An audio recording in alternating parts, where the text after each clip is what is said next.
someone who likes to talk quite a lot, I thought that was really fun to be able to incorporate that in my learning. It's a bit hard to pinpoint my most memorable experience in LKC, but I know for sure that my most memorable experiences are those that I've made with my friends in LKC. It's like really random things like playing really intense games of football in the student lounge or singing in the MPH. And it's really about who I've made these memories with. It's friends I know have my back.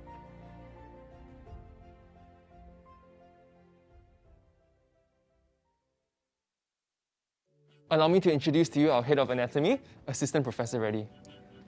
Hi, good morning. Welcome to Anatomy Learning Center. This is the place where we conduct anatomy practicals for MBBS Years 1 and 2 medical students. And we use a variety of tools to support anatomy practicals. As you see here, these are the real human organs. This is a heart, which is preserved by a special technique called plastination, where silicone-like materials are injected into the organ or body part, and they are preserved forever. So when you touch, and they are dry and they are odorless. In addition to these specimens, we also use a 3D printed organs or the parts which are developed in-house, and we also use plastic models to further reinforce anatomical concepts. We use integrated system-based modules to deliver anatomy, as well as another unique about LKCMedicine anatomy is it is taught by the team of experts come from the different disciplines like anatomy, surgery, emergency medicine, and pathologists. Would you like to interact with one of these specimens? Good that you put on gloves. Okay, so would you like to interact with any of these models? So this is a real human heart, and we are pioneer in adapting plastinated human specimens in the anatomy education. And what you're seeing there is the cross-section of the heart, and one side you see the external features, and the another side you see the internal features, where you see that you appreciate 4 chambers of the heart, right side, left side, and the wall separating the chambers. Can you also see the valves here? So we use these specimens. We have actually got an extensive collection of the specimens to support each and every part of the human body and the human body region. In addition to these tools, I'm going to show you the innovative technology that we use to deliver anatomy teaching. This is called Anatoma's table. It has got 3D models of the human body. These 3D models are actually reconstructed based on the scanning data of the real person. What you see here is a 3D model of the heart, and this table allows you to perform the virtual dissection. You can actually remove the tissue layers layer by layer, or you can add the superficial and the deeper structures, and then you can actually also remove them to understand the layer by layer anatomy. And you can also make cross-section in any part of the body, in any plane. So you can also make custom cut to better understand the internal anatomy, how the structures are related to each other. You see that this is a cross-section through the thoracic part of the body. You see the heart, and then surrounding the lungs, and then you can scroll through the cross-section to better understand their position, and then the structural changes and organization. And this cross-sectional anatomy would be very helpful when you're actually interpreting your CT scan, patient CT scans or MRI imaging data. Now, I'm going to take you to the Anatomy Resource Center, which is unique to LKCMedicine. This is Anatomy Resource Center. As you see, we have got an excellent collection of extensive collection of the potted specimens covering various pathological conditions and various body systems. As you see here, these are the potted specimens related to the cardiorespiratory system. And what we did is, in fact, these specimens are all donated by the Imperial College London, and we digitized these specimens and created a content and assigned a QR code for each specimen. So if you like to explore more about a particular specimen, you can scan. Upon scanning, you would get the high resolution images pertaining to this image, and you would also find the description about its pathology and annotations for the potted specimens.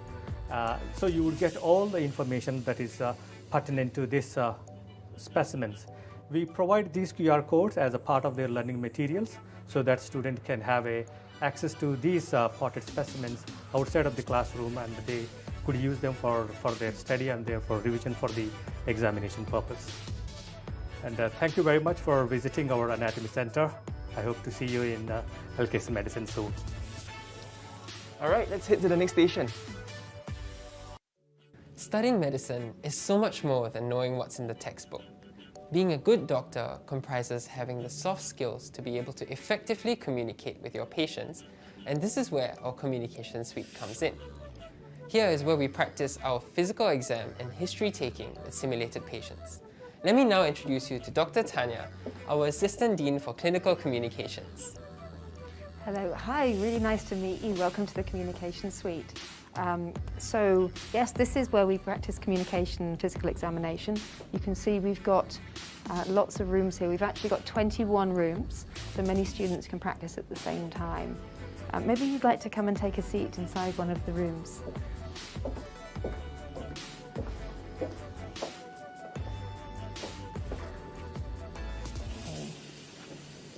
So I mentioned simulated patients just now. This is Sheena, she's one of our simulated patients, but today she's going to be a patient called Rachel Ling. And Jeremy, one of our students, is going to demonstrate some history taking for you. So, so Rachel Ling has come to the polyclinic today, and Jeremy's going to spend some time speaking with her before she sees the doctor. Good afternoon, ma'am. My name is Jeremy. I'm a medical student in the team. How may I address you? Rachel. Rachel, could I have your full name and NRIC? Rachel Ling, T002025L. Thank you very much, Rachel. Rachel, today I'm here to talk to you about the reason you came in and about your medical history. Okay. Anything you tell me remains confidential. Would that be okay with you? Yeah, okay. Before we begin, Rachel, are you comfortable to proceed? Yeah. Okay, Rachel, why don't you tell me what happened? I've been having some problems when I pee. Tell me more. Well, it's been going on for a few days, and it hurts when I have to pee. And today when I went to the toilet, I noticed that my urine was a bit pink. So I thought that I should come see a doctor. I think it's great that you came in. I'm really sorry to hear all that. Anything else you noticed? When I do need to go, I feel the urge to go quite often, but when I actually do, there's only a little bit that comes out. Okay, Rachel, I'm going to ask you. Should we pause there? Okay, lovely. So, as you can see, we practice in these rooms, but the other really important part of a session is the ability to get feedback on what was done well and what could be improved. And the feedback comes from the simulated patient, from other students in your group, and also from the facilitator, the clinician who is running the session. So should we ask Sheena to give Jeremy some feedback? Okay. Hi, Jeremy. I thought you did very well. Your overall demeanor was very calm and professional, and that put me at ease. And you assured me very early on about confidentiality, which also made me feel more comfortable sharing my story with you, because I'm not that comfortable sharing initially, because it's a rather awkward situation. So because you put me at ease, it made it easier for me to share. So good job. Thank you very much, Zina. No problem. Okay, lovely. So you get verbal feedback from the simulated patient and from students and from facilitators, and also we give you feedback in written form as well through an iPad app. So that means that you get a feedback form that you get to keep as well. That's another way to get feedback. The other thing you may have noticed in here is you can see that there's a TV screen on the wall. Now I'm sure you can imagine that if you were doing a role play like this and your teammates were watching you, it might feel a little bit nerve-wracking. So usually what we do is actually have the role play happen in the room next door, and then you just feel like it's just you and the patient, and that's not quite as nerve-wracking, and everyone else is watching on the TV screen from in here. Okay, so what I'm wondering is maybe would you like to take a seat here and ask our patient a couple of questions, yeah? Maybe you can ask her something along the lines of, how is this affecting your life on a day-to-day basis, something like that. Okay, so Jeremy, do you want to let her take the seat here?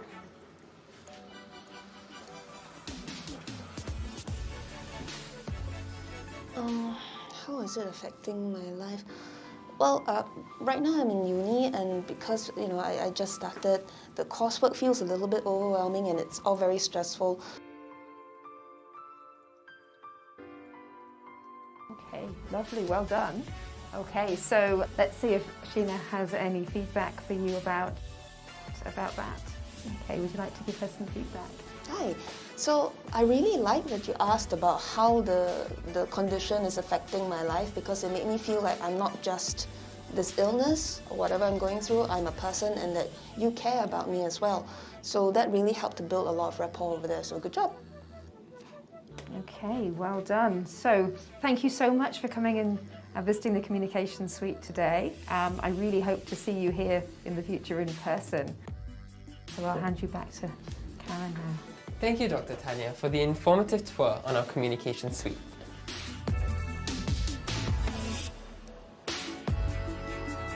The time has now come for me to hand you back over to Jerome to do the rest of the tour.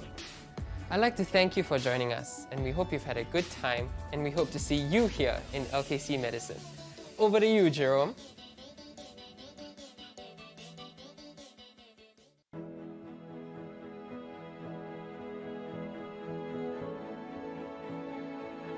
I have always wondered, what makes a good doctor?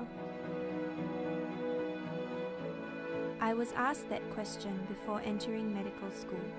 I ask that of myself now. Knowledge, compassion, empathy, I suppose these are the prerequisites. What more do I need?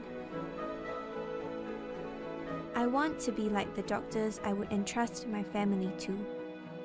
The kind of doctors you and I would like to have caring for us. This mission statement by the Lee Kong Chian School of Medicine was what drove me to join the school. Here, we learn, we explore, and we learn some more. We learn by trying, and thus learn to be humble. We look to role models for guidance, and we look to each other for improvement. We are taught the science of medicine and shown the art of medical practice. At the end of the day, I may not have all the answers. I am thankful, though, for the one LKC Medicine community, faculty, staff, students, for pointing me in the right direction. Here at LKC Medicine, we are a team.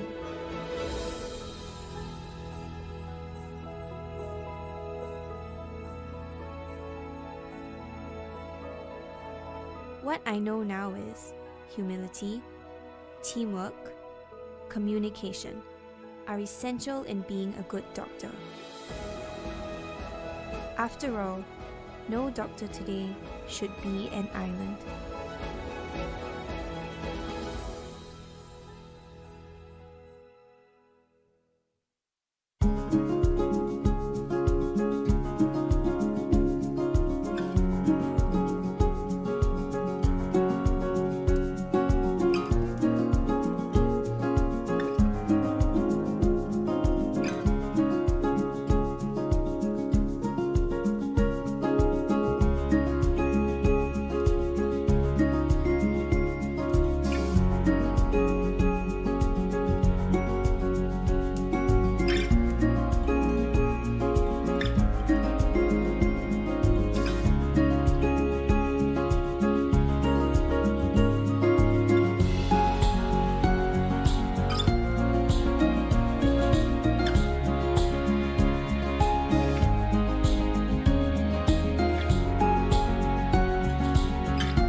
Hi, good afternoon, and let me welcome you to today's LKC Medicine live talk. And my name is Associate Professor Kwek Tong Kiat, and I'm the Assistant Dean for Admissions here at LKC.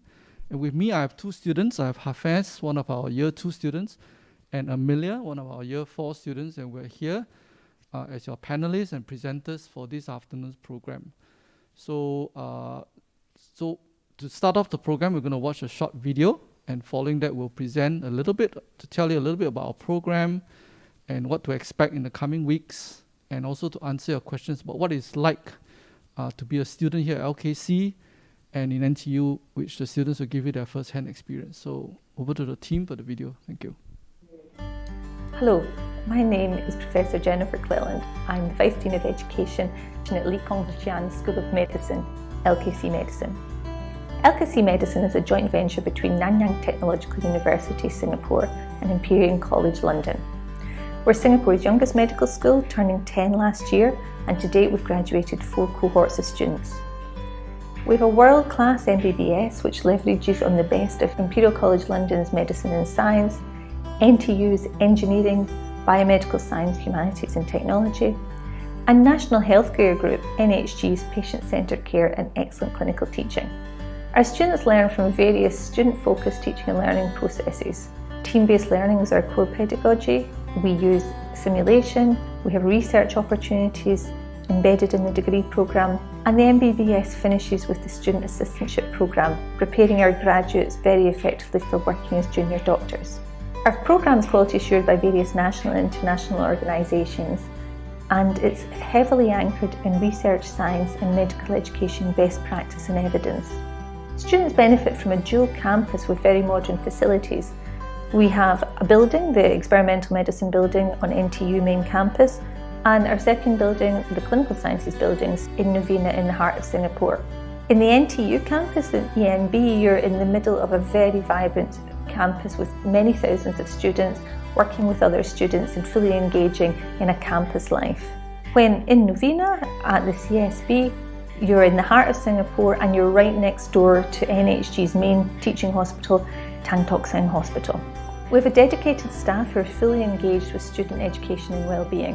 And more broadly, there's a very vibrant student community with many exciting opportunities to develop your skills and knowledge and experiences and to work with others and get to know friends for life.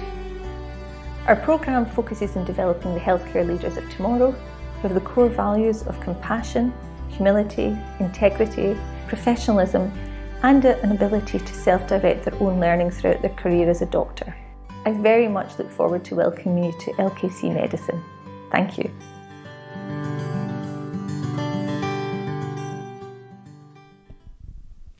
Welcome back, and I hope you enjoyed that video and found it inspiring. So as I said earlier, I'm going to start by telling you a little bit about our MBBS program and also what to expect as part of the admission process in the next few weeks.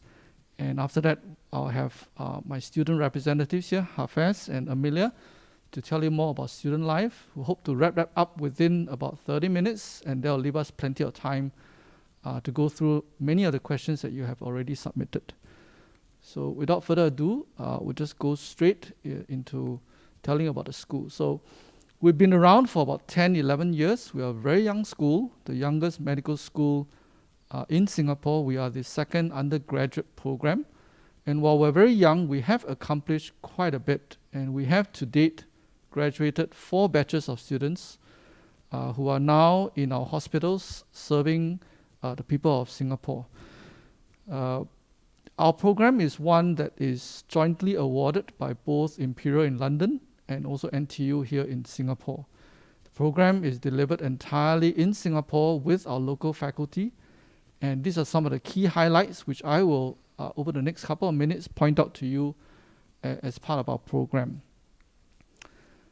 It is, as I said, a 5-year undergraduate program, so this slide shows you a broad overview of those 5 years. The first 2 years, there will be early patient contact, but there's also a lot of front-loading of key information that you will need before our students then move into the clinical years 3, 4, and 5 as they start to encounter patients every day and how to handle and interact with the clinical teams as they embed themselves within the hospitals. Now in year 1, just to highlight what it looks like in year 1 and 2, unlike traditional medical school programs where they teach basic sciences through the traditional subjects of anatomy, that's studying human structure, physiology, normal human function, pathology, the underlying basis for disease and so forth, we have deconstructed those subjects and put them together under body systems that you see here. And on the top row, you can see the body systems that we'll cover in year 1 and the ones that we cover in year 2. We think that it is a more holistic way of learning about the human body and how they work both in health and in disease, learning them as they function within their systems. The second distinctive feature I would like to highlight about program is that we deliver all our content through a team-based learning approach.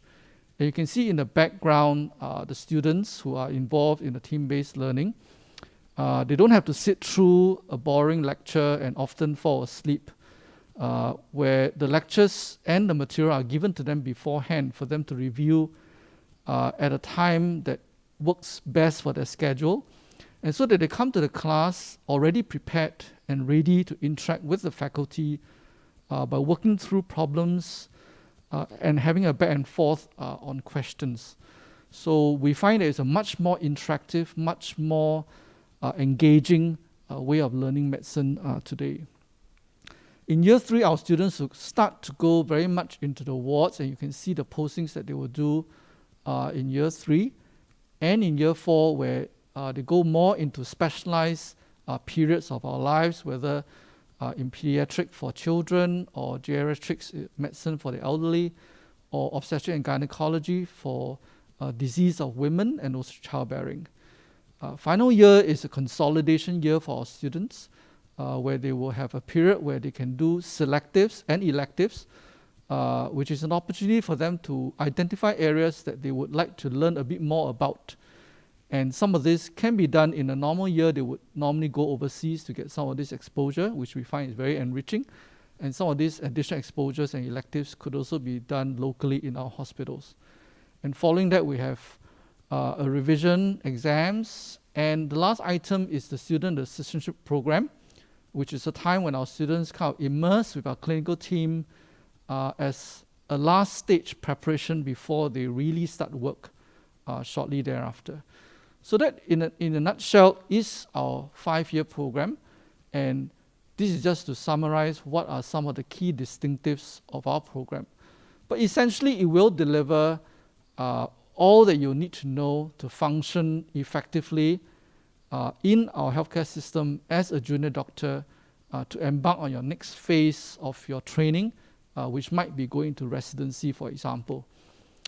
And our students will engage and go into all 3 healthcare clusters in Singapore as part of their rotation. Certainly, they will not go into every single hospital, but they would certainly, our students go into all the hospitals, but any individual student wouldn't go into every single hospital, but they will certainly be exposed to many of them.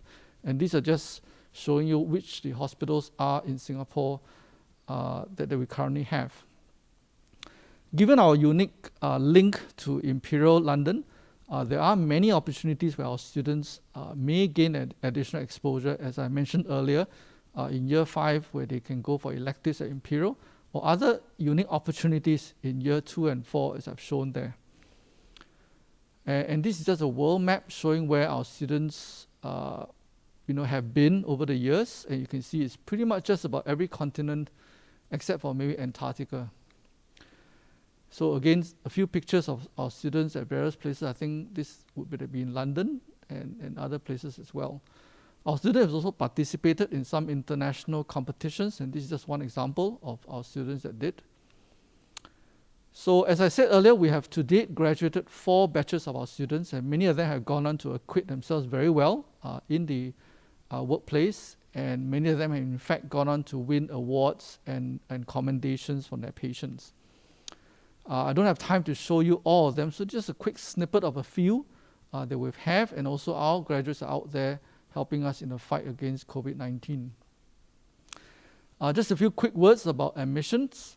So I understand that most of you here in the audience would probably be at the threshold of receiving your A-level results that will be coming out next week.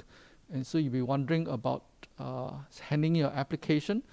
So we will be looking at your academic qualification.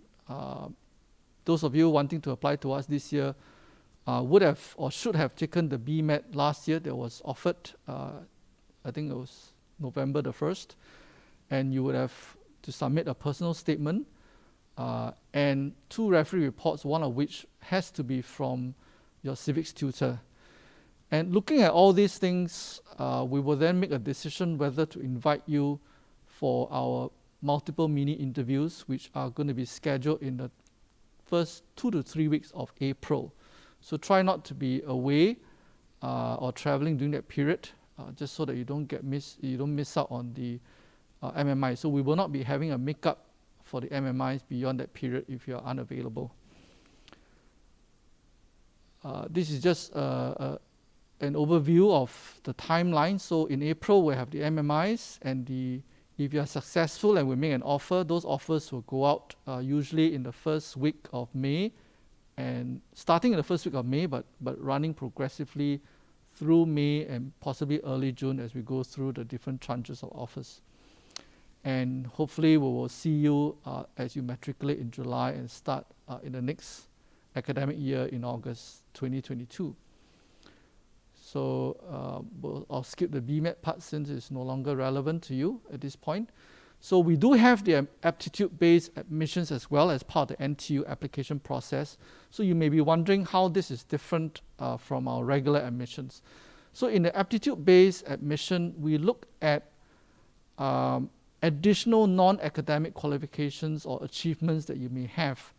And this largely applies to students who may not have met our criteria for shortlisting for MMI based on their primary qualification results or BMed results. So if your BMed or your primary qualifications already meet, additional qualifications or achievements you have don't add an advantage to your application. But if one of those criteria misses by just a bit, we would possibly invite you for an MMI if we look at your other achievements in these other areas.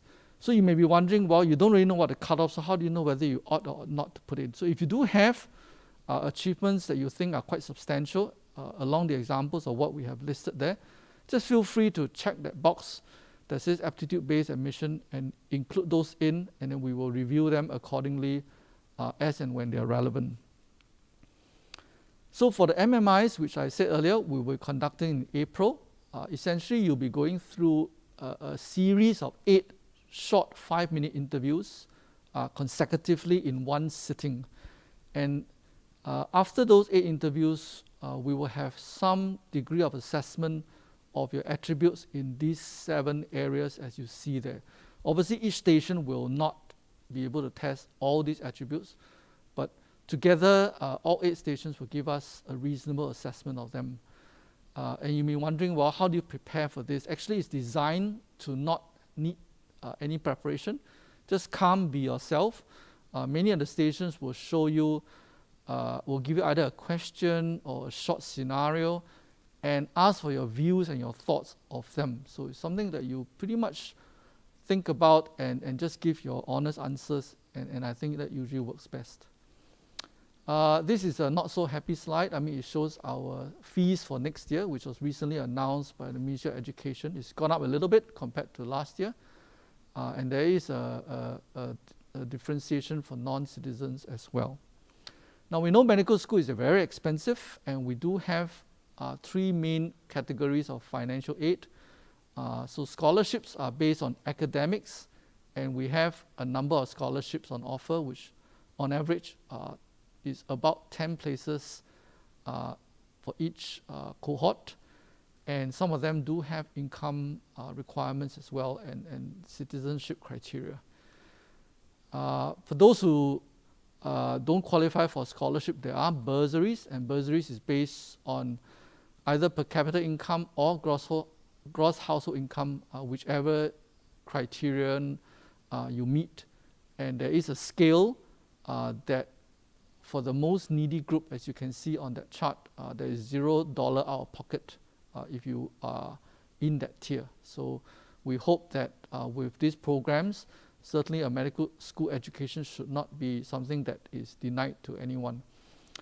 For those who neither qualify for a scholarship nor a bursary, there are tuition-free loans, fee loans on offer, and these do not need to be paid till after you graduate and are able to pay out your salary. And it covers up to 90% of your tuition fees. So I know in this brief period of time, I certainly am unable to cover everything in great detail. So I encourage you to kind of scan this QR code, which contains our brochures, which will give you a lot more information in greater detail that you can review at your leisure.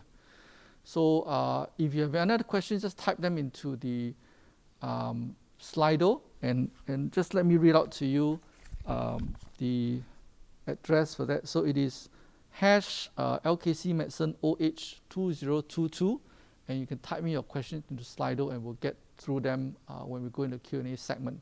So now let me hand over the time to Hafez, our Year 2 student, who will take you through student life in the next part of this presentation. Okay, over to you, Hafez.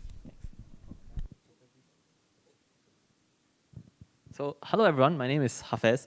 I'm a Year 2 medical student here at LKC, and together with me is Amelia, and we will be sharing a little bit more with you about how life looks like here in LKC Medicine.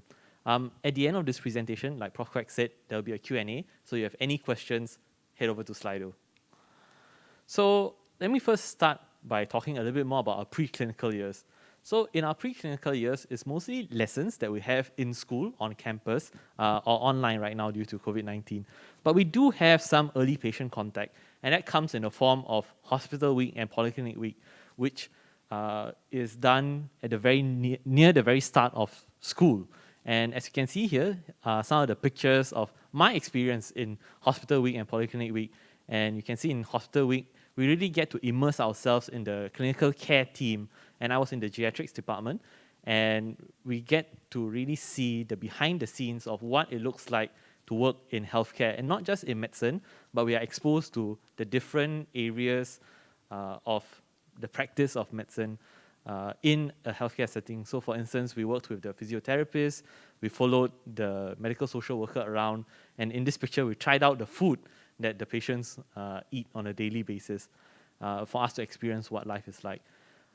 Other than that, we also have foundations of clinical practice where we are given an opportunity to learn about some of the practical skills that are needed when we go into our clinical years and in practice.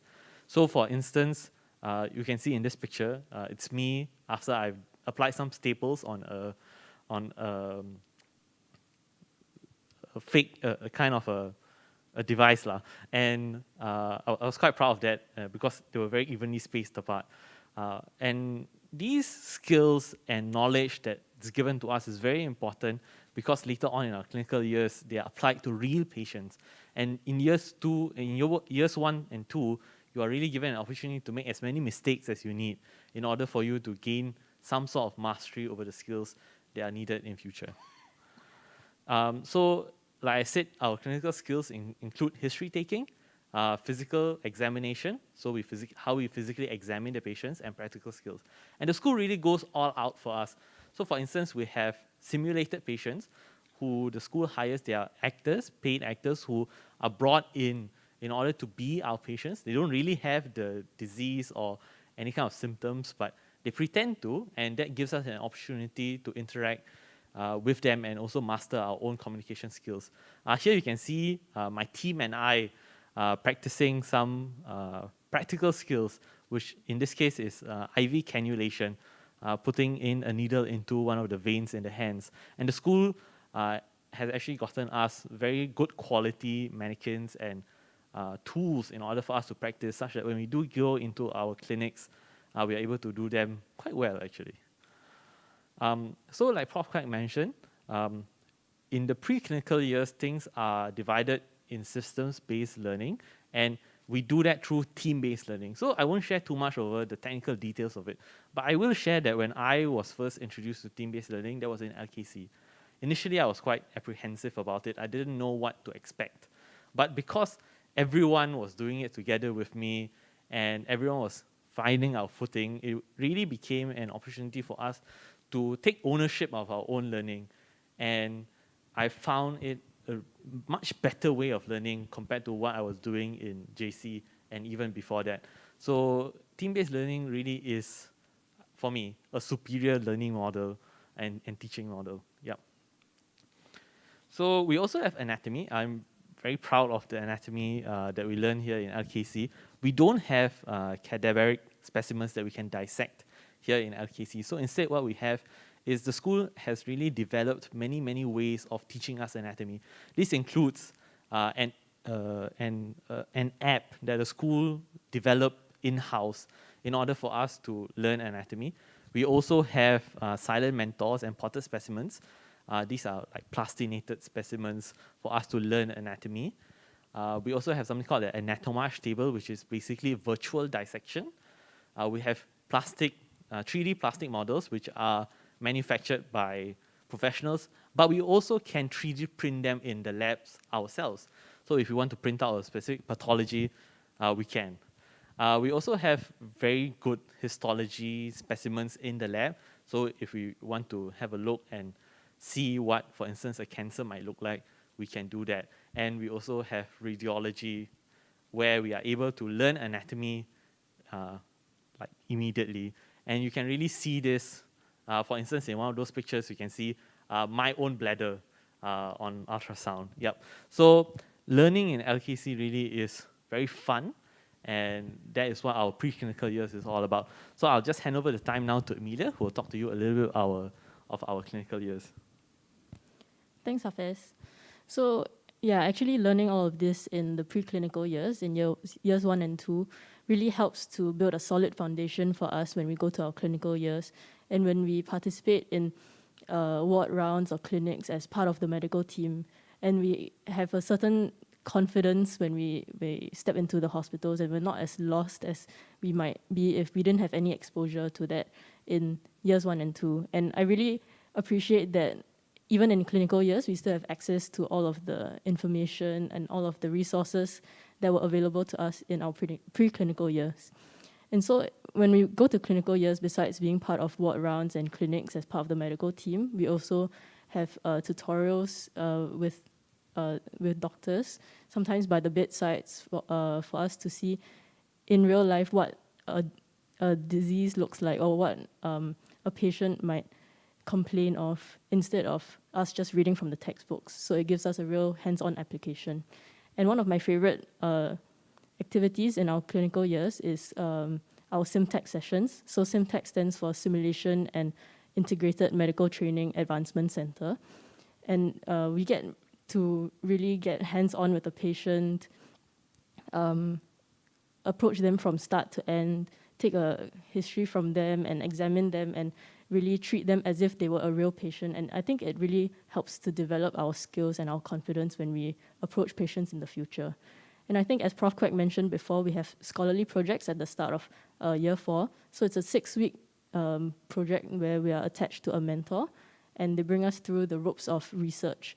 And it gives us an exposure to research, which is not, which is also a part of medicine, because things have to advance. And so if that's something that you're keen on pursuing, you can also continue to pursue it after your scholarly projects. Yeah, and now Hafez will be sharing more on student life at LKC. Yep. So student life at LKC is really fun. As an LKC student, we are part of the One LKC family, which includes students, faculty, and staff. And that One LKC family is part of the larger NTU community. And so we do have interactions with members of the larger NTU community here at LKC. So these are just some of the things that we're going to be talking about later on, but life as a LKC student encompasses much more than this. So do speak to your seniors, and there's also a virtual world later on where you can interact with our actual students and find out more from them. But I'll just talk first about the house system. So just like at Hogwarts, when you first come into LKC, you're sorted into 5 houses. And these houses really are meant for you to be a support system throughout your entire time at LKC. And so it's an official system, and you have a dedicated house tutor who will follow you from years 1 to 5, and they really are there to support you in anything and everything that you might need, whether academic or otherwise. And we have regular house meetings for us to speak to our house tutors in order for us to update them on our lives and also for them to find out what's going on with us. So for instance, we have exams next week. And so I just met my own house tutor to update her on how I'm doing and what my preparation is like, just for her to make sure that I'm doing well. Unofficially, also, we have house teachings where our seniors come together to plan a lesson for us, whether it be a theory lesson or practical lesson, such as physical examinations. And within every house also, we are subdivided into house families. And these people really become your best friends in medical school because you go through all 5 years with them. And I think, speaking to many of my seniors, their closest group of friends in medicine are their house families. So again, some pictures. These are people from my own house. And for instance, you can see they came over to my house to celebrate one of my house family members' birthdays.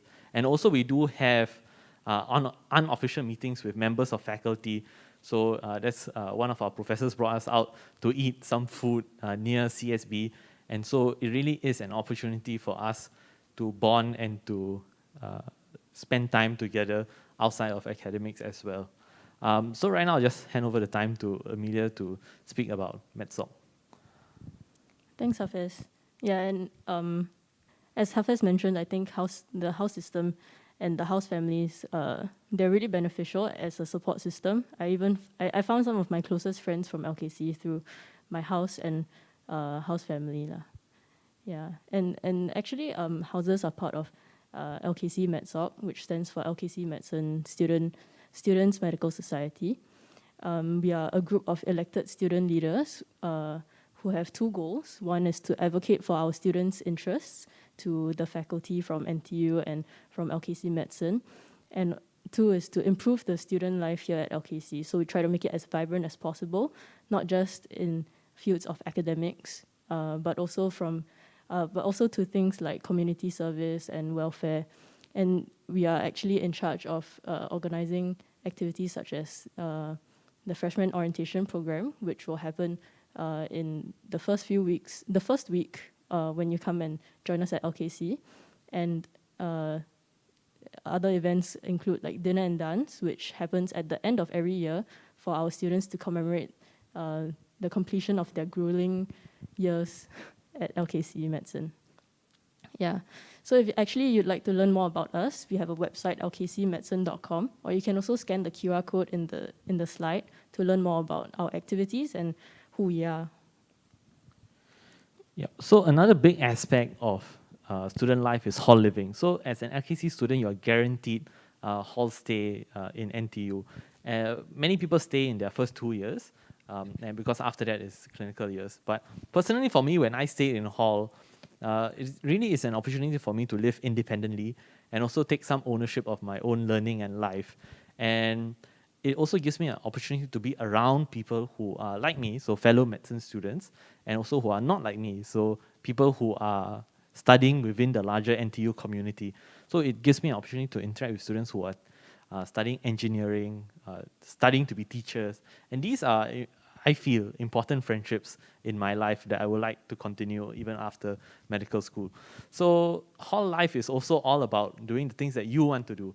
So I personally picked up hockey when I was in hall, and this is me bringing some of my hall friends out for a kayak after, it was a morning. Yep. So it really is anything that you want to do is available to you in hall and in NTU. So life is really fun at LKC. Yep.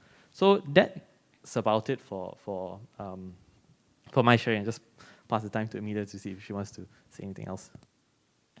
Yeah, for hall, I also joined volleyball and various other sports, and it's really a good time to just get to know people from outside medicine and expand your horizons, because I think there's a lot more to the world and to life than just what we are learning in our school. So it's good to expand your horizons as well. And now we'll be talking about CIP programs in LKC. So we have 16 local CIP programs. These are all student-led, and they range from helping beneficiaries who target migrant workers to those who help to raise awareness for people with special needs. And some of them even help to organize health screenings for elderly who are not so privileged or are not as able to access healthcare because they might be wheelchair bound or in other situations like that. So I think it's really beneficial for all our students. If you have a passion for anything in Singapore to serve any group of individuals in Singapore, you can definitely find it here in LKC. And as I mentioned, all our programs are student-led. So even if you can't find something, you can definitely reach out to someone and we'll help you start a local CIP. And we also have 10 overseas CIP programs. We reach 8 different countries from Indonesia to Thailand, and some students even go to Nepal. And if you can see in the photos, that's actually me on my trip to Chiang Mai in Thailand. We organized health screenings for people, for the community there, and it was really eye-opening to find out that not every country in the world is so privileged as Singapore, and our resources shouldn't be taken for granted. And I think it was really beneficial for my learning and for my development as an individual to go overseas and really interact with people who are not as privileged as myself. And I guess it really helped to ground me. Yeah. Yeah. So thanks, Amelia and Hafez, for that very informative and interesting presentation on what is life like as a student here at LKC. So I see that there are quite a number of questions that have already come in through Slido, so we'll work our way through them. Continue to send them in, and we'll try and get through as many as we can. So let's go straight into the first question, and it says, would I be at a disadvantage if I had taken physics instead of biology at A level? So this is quite a common question, and I think just let me reassure you that the only compulsory subject is chemistry. So you can take either chemistry and physics, and chemistry and biology. They are all accepted. There is neither an advantage or disadvantage, whichever combination you end up with. However, what it means also is that most of you coming in would have at least one blind spot as you embark on the program. And we usually try and constitute our groups so that there'll be a mix of those who have done each of these subjects in that team-based group so that you can help one another as you go through the course. So usually it's not a problem. So we'll go straight into the second question. Is studying medicine stressful and hard? And are there specific causes and majors on studies on different parts of the body? Maybe I'll ask Amelia and then followed by Hafez if you want to comment on this. Yeah, so thanks, Prof. Quek. I think studying medicine is definitely quite stressful and it is hard. But I think what really brings me joy and carries me through the course is that I know that it is meaningful. And in the end, when I go to the wards and when I go to the clinics and I can correctly identify the issue with a patient and discuss a management plan with them, and I feel a sense of accomplishment because I know that in the future I will be able to help somebody. And I think the meaningful nature of the course is something that really drives me to continue studying hard. Yeah. Hafez, you want to comment, I think? No, I think Amelia did a really great job answering that question. One thing I would say is that the reason that medicine is really stressful, I guess, is that there's always this realization that one day somebody's life is going to be in your hands. So you really work hard in order such that when that day does come, you are able and best prepared to help that person. And I would just say that. And if you put that at the back of the mind, everything becomes worth it. Yeah. Right. Thank you very much.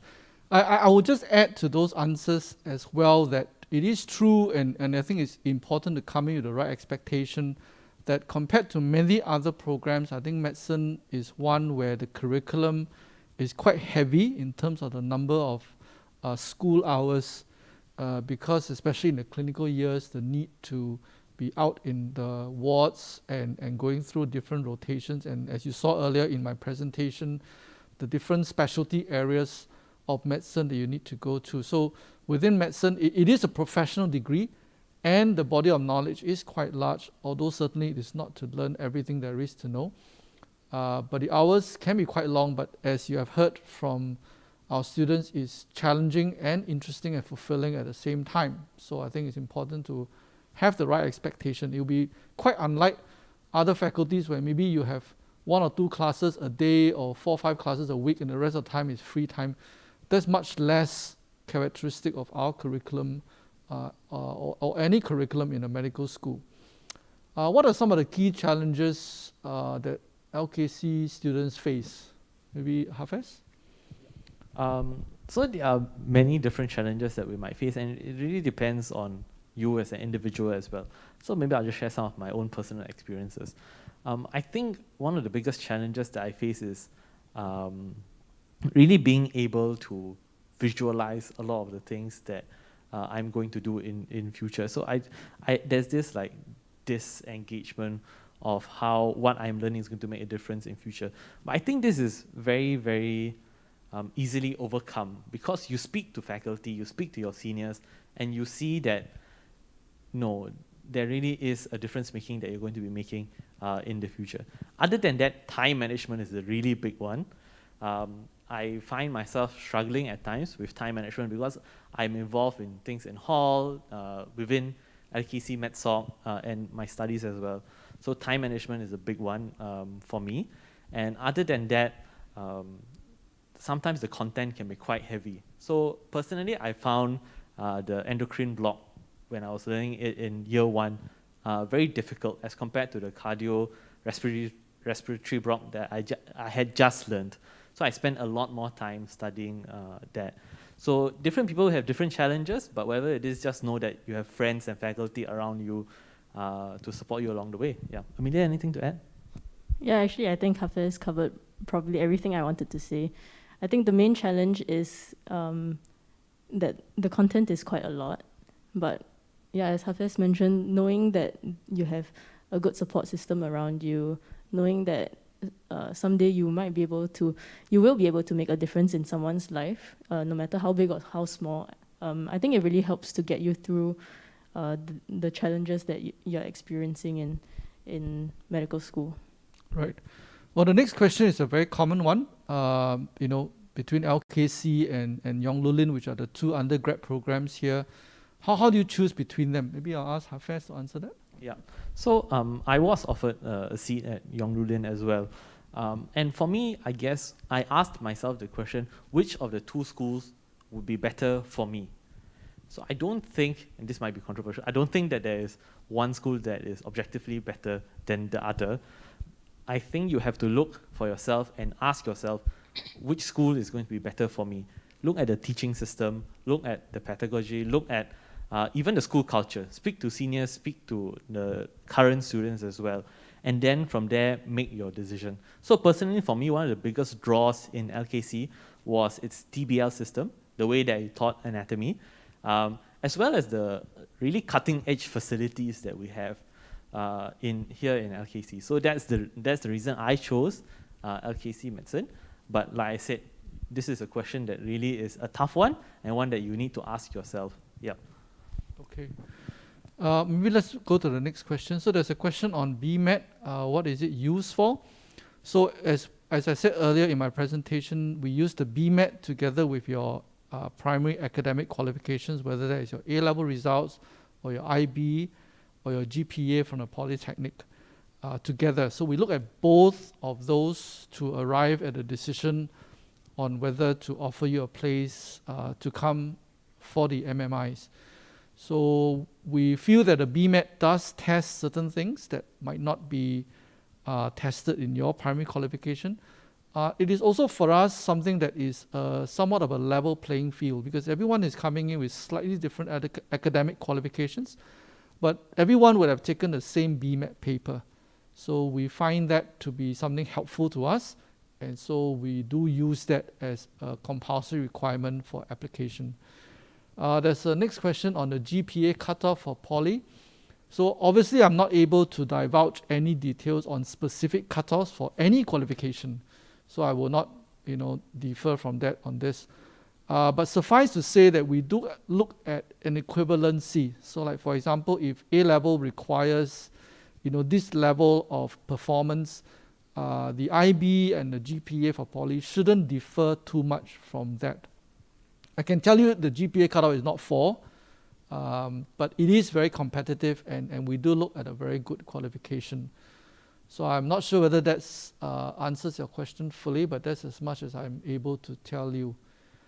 What are the academic requirements that if your resume does not have that many additional activities may use? Okay, so this will be somewhat under the ABA. So as I said, in the ABA, we look at some of your non-academic qualifications. So for example, if you have represented Singapore at the Olympics or even in the SEA Games, you can put that down. Doesn't matter whether you won a medal or not. And let's say if you had participated in the International Olympiad for biology, you can put that down too, especially if you won a gold medal. Or if you are a cadet athlete in an international event representing Singapore, you can put those down, and we have we will screen through them to see whether they meet our requirements for consideration. Okay, how many offers and how many waitlist spots are there? Right.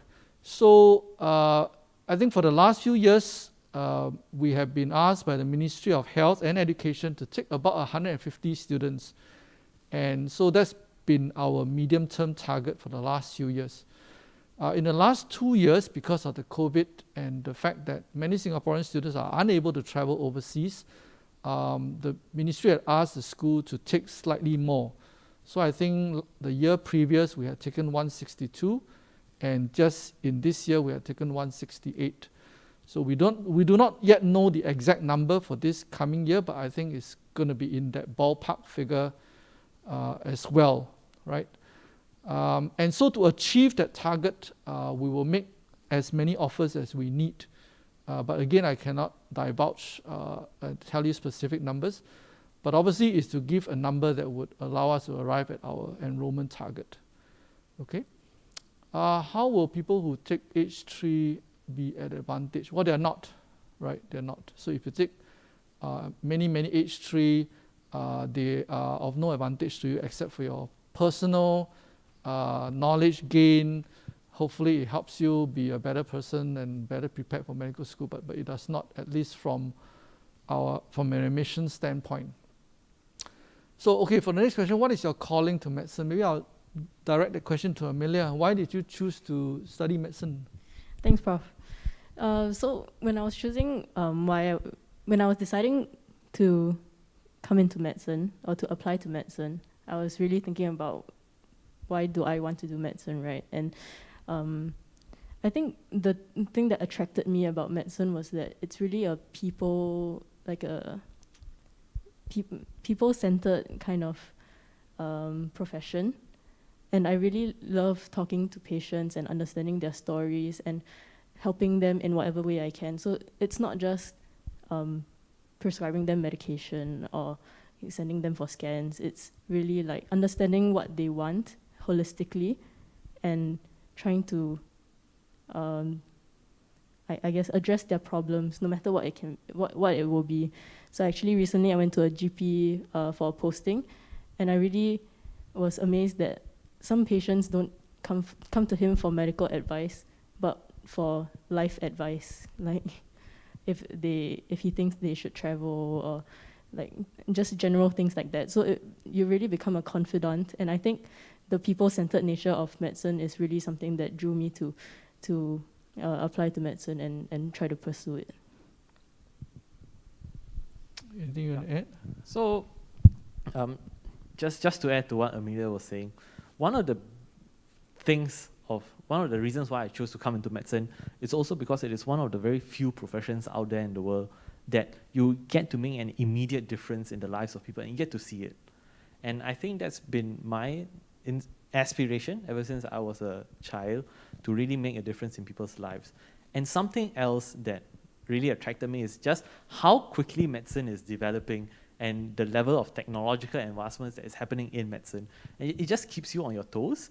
And I really would love to be in a situation where I get to see really the advancement of maybe one kind of intervention or one kind of treatment in a group of patients when I start my life as a doctor and when I end my life as a doctor, really like change. And I think that's really exciting for me and one of the reasons I chose to come to medicine. Yeah, Prof?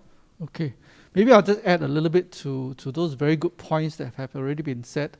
I think it's really difficult sometimes when you're at this age and 17, 18 or 19 and trying to make a life career decision, and it's a bit like buying something but not having ever tried it before. So it is difficult, and I think sometimes one has to be honest with yourself in kind of asking yourself why medicine.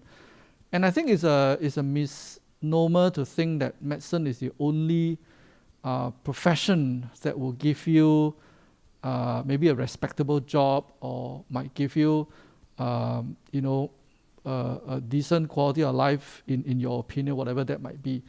But I would say that there are probably many other professions that will allow you to make a lot of money if that's what you want. If your desire is prestige, there are also many other professions that will give you that besides medicine.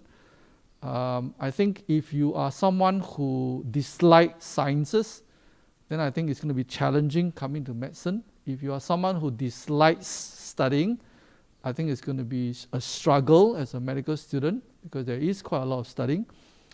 And I think it's also not a job where you dress nice, put on a suit, and go to work and expect to, stay fresh and have a very nice work environment. It's not.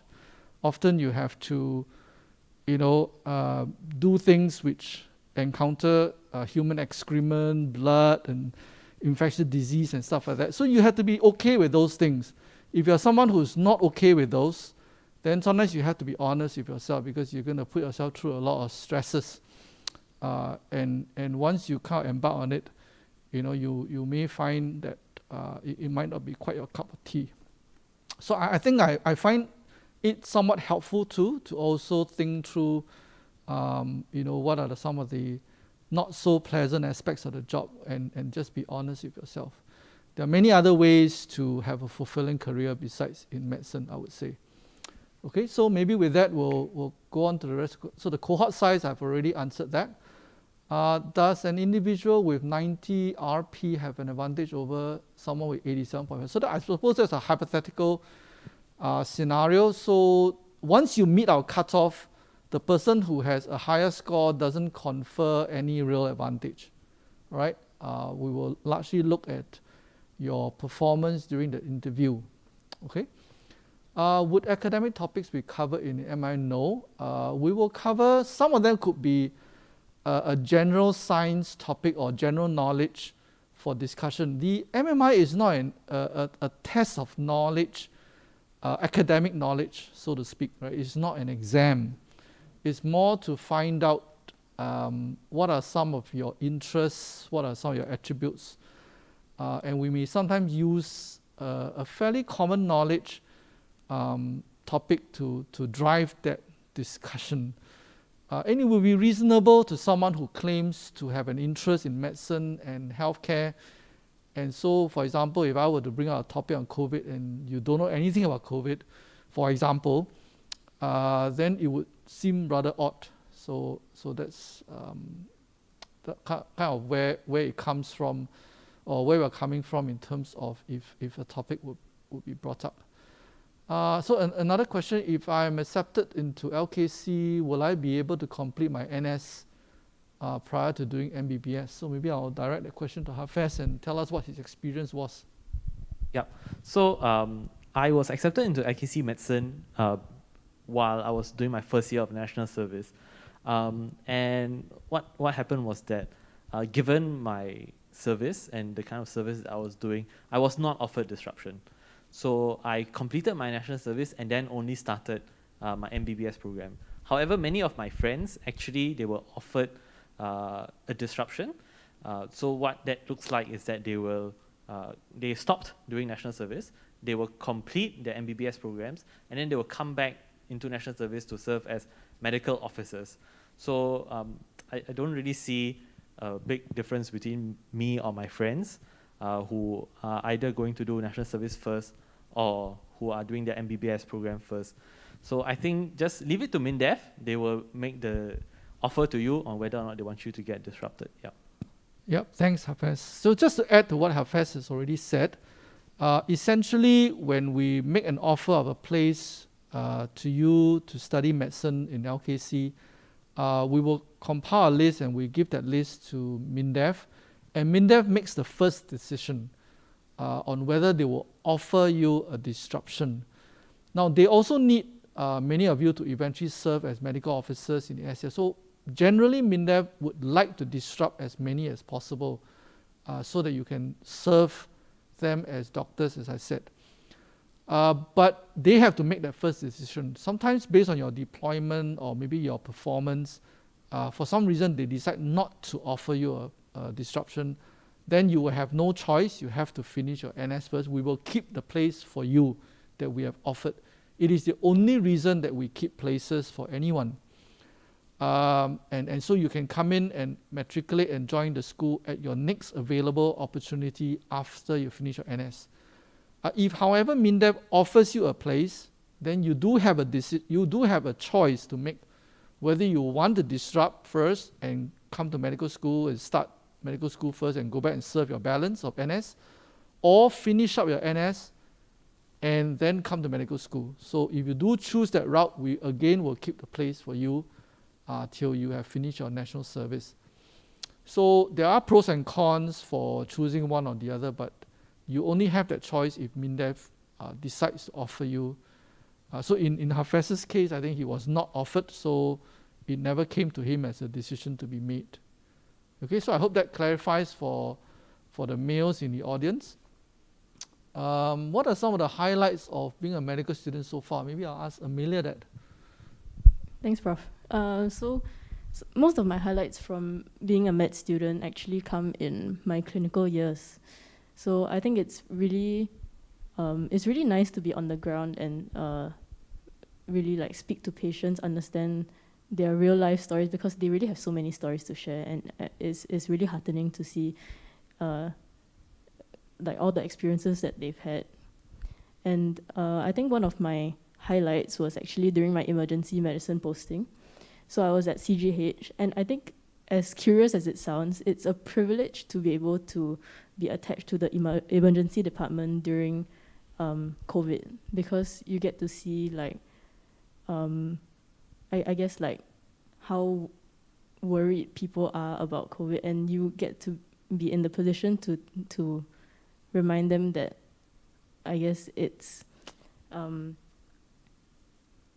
that like I guess you get to be in a position to treat them and to reassure them. And I think being able to make that change, or I mean, as me and Hafez have mentioned like previously, I think we really want to be able to make change in people's lives. And I think being able to speak to them and reassure them and comfort them when they are so worried during this whole pandemic time is really something that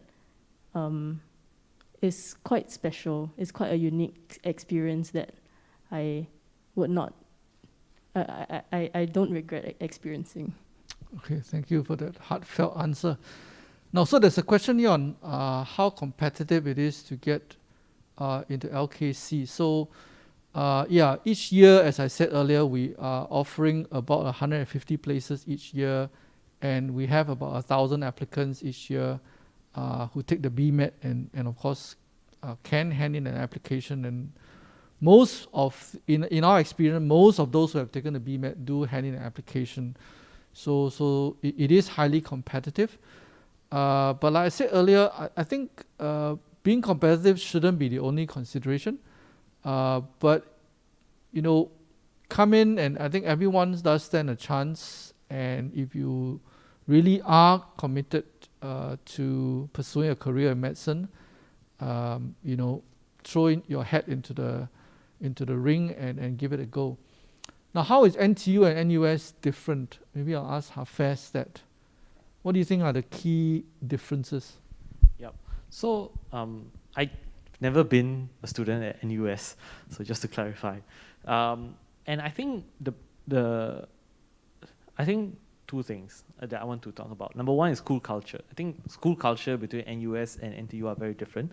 I don't know the school culture in NUS, but I can tell you that the school culture here in NTU is very family-based. So we really do look at each other like family. My professors, I really treat them with the respect that professors deserve. But I also know that I can go to them for other things that I might need. And I do see Amelia, for instance, like an older sister who has preceded me in medicine. The other thing is that the way that they teach is very different.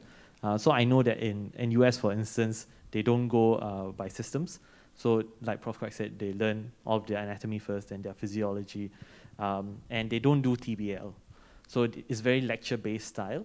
And something else, and I think this is one of the reasons also I choose to come to NTU, is that in LKC we have one exam at the end of the year, versus in NUS where you have continuous assessment every few weeks. And for me, that is a great relief. And I find myself thriving in the environment. But I think Prof. Quack will know a lot more because he graduated from NUS. Yeah. Well, before I give some of my comments, Amelia, do you want to add any differences in your observation? I think in the preclinical years is when most of the differences arise. So I think, as Hafez has mentioned, in LKC medicine, we use the TBL format. It's kind of like a flipped classroom in a sense where we read and study the lecture materials first, and then we go and discuss. And I think that helps to really build a very, I mean, to use the words that Hafez did, like a family community, a culture of collaboration and learning from each other, and also taking turns to lead and understanding each other's strengths and weaknesses. And I think that's really something that helps to make us better and more holistic doctors in the future. Right. I think just to add a little bit to what has been said, I think, or maybe just to summarize what they have said, I think generally at NTU we have a smaller class as compared to NUS, and some people might like that. So I think it's easier to kind of know everyone within your class and to know others as well. I think the second difference is that if you are someone who kind of prefers lectures, then I suppose the Yongluling program would be possibly more suited to you. If you are the sort that would prefer a more discursive-based method of teaching and learning, then I think LKC has a lot to offer. I think because both programs are accepted by SMC and has been scrutinized by MOH in terms of its curriculum, you can rest assured that either program will give you the information and equip you with the skills you will need to function very effectively as a doctor in the Singapore healthcare system. Okay, so there's a question here on intercalation. So at the moment, we do not offer intercalation, but the school is actively looking into it. And we are looking into possibly introducing it in a year or two, where there could be an option to intercalate either at Imperial or in Edinburgh or at NTU. I'm mindful we only have a couple of minutes left, so I'm just going to run through the remaining questions. Maybe go to question 20. There's a question here on international students. So I think we receive instructions from the ministry on how many international students we are allowed to take. So there's a specific number that we're told. But just going by our experience the last few years, I think it's been in the region of 1 to 2. So I think the ministry is very clear that our mandate is really to train doctors locally to treat our patients and to work in Singapore in our healthcare system. We're not to train overseas or to allow the school to make a profit from training medical students. So that's not our emphasis, which is why I think the number of international students has been very small. Formative assessments. So there's a question here on elaborating on formative assessments. Maybe I'll ask Amelia to give us your experience so far. Yeah, so I think the school does help us practice and be ready for our formal assessments by giving us formative assessments. So in year one, with the written paper, we do have a formative assessment to get us ready for what's to come at the end of the year. And in the clinical years, we have formative assessments throughout the year, which help us fine-tune and practice our procedures and our skills, clinical skills like history taking and examining patients. And I think it really does help prepare us not only for the exam, but also, I mean, yeah, to be a doctor in the future. Yeah. I think it's important to also kind of take a back seat and look at what the intent of assessments are, right? I think we realize that being a medical student can be very stressful, and we don't want to assess and exam and give them tests and exams more than is required. And I think these days, increasingly, we recognize that formative assessments allow our students to train in an environment that is conducive to learning without compromising the quality of that training and the competencies that the students have. So I think that's pretty much where we're going. But unfortunately, exams cannot be removed altogether. So there are some key point assessments that are made to reassure our public and the ministry of the quality of the students that we have. So some summative exams are still required. But generally speaking, we pretty much prefer formative assessment whenever possible and practical. So unfortunately, I think it's already 3:01, and I wish I had more time to go through the rest of the questions. So it leaves me now to thank Amelia and Hafez and for being my wonderful student panelists, and also to you, the audience, for participating in this event. Continue to send in the questions. We have a team on the back end that will try and answer them for you after this event. And look out for any other publicity events that we'll have down the road that we might be able to answer some of the questions that maybe we didn't have time to go through this afternoon. So it leaves me now to thank you and wish you a good afternoon. Yeah.